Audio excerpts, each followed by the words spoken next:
Kecerdasan buatan AI telah menjadi salah satu bidang teknologi yang berkembang pesat dalam beberapa dekade terakhir. Kemajuan dalam AI telah membawa perubahan yang signifikan dalam berbagai aspek kehidupan manusia, mulai dari industri hingga kehidupan sehari-hari.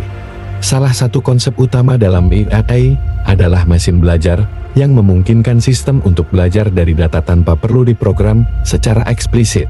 Kali ini, kita akan menjelajahi perkembangan terbaru dalam kecerdasan buatan dan mesin belajar yang semakin canggih, serta dampaknya di berbagai bidang.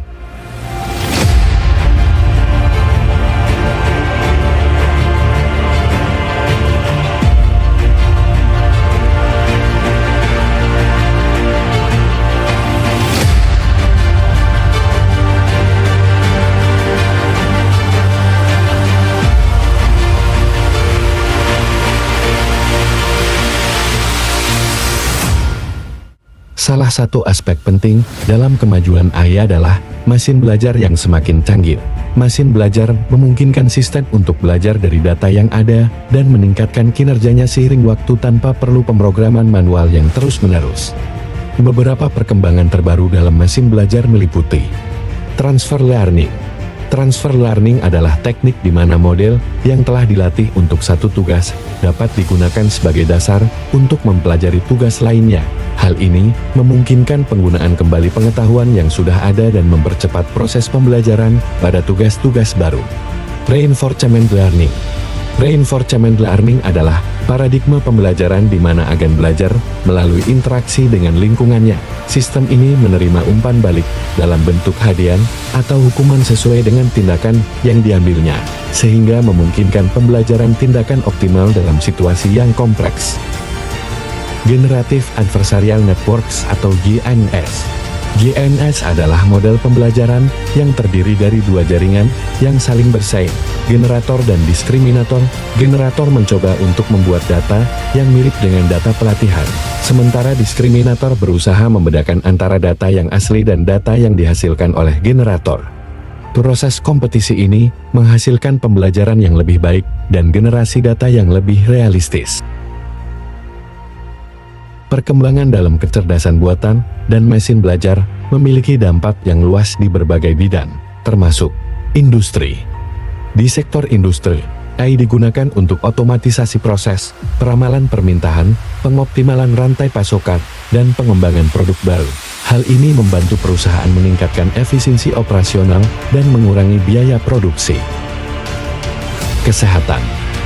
Dalam bidang kesehatan, AI digunakan untuk diagnosis penyakit, pengobatan yang dipersonalisasi, pengelolaan data pasien, dan penelitian medis. Hal ini membantu meningkatkan akurasi diagnosis, mempercepat pengembangan obat-obatan baru, dan meningkatkan perawatan pasien secara keseluruhan. Transportasi. Di sektor transportasi, AI digunakan untuk pengembangan kendaraan otonom, manajemen lalu lintas yang lebih efisien, prediksi perjalanan, dan sistem transportasi cerdas. Hal ini dapat membantu mengurangi kecelakaan jalan raya, mengurangi kemacetan, dan meningkatkan mobilitas secara keseluruhan. Keuangan. Dalam bidang keuangan, AI digunakan untuk analisis risiko, deteksi penipuan, pengelolaan investasi, dan pengembangan model prediksi pasar. Hal ini membantu institusi keuangan membuat keputusan yang lebih cerdas, mengurangi kerugian, dan meningkatkan keuntungan. Meskipun kemajuan dalam kecerdasan buatan dan mesin belajar telah menghasilkan banyak manfaat, masih ada beberapa tantangan yang perlu diatasi.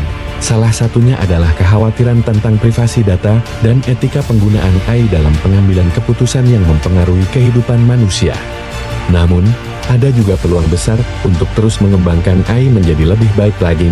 Peningkatan dalam pemahaman tentang kecerdasan buatan dan kemampuan untuk mengintegrasikan AI dengan teknologi lainnya, seperti Internet of Things (IoT) dan blockchain, dapat membawa dampak positif yang lebih besar lagi dalam berbagai aspek kehidupan.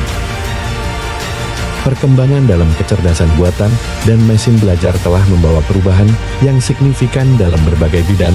Dengan terus mengembangkan teknologi ini, kita dapat mengharapkan kemajuan yang lebih besar lagi dalam meningkatkan efisiensi, keamanan, dan kualitas hidup manusia secara keseluruhan. Namun, Penting untuk terus memperhatikan implikasi etika dan privasi dalam penggunaan teknologi ini, sehingga manfaatnya dapat dirasakan secara menyeluruh oleh masyarakat.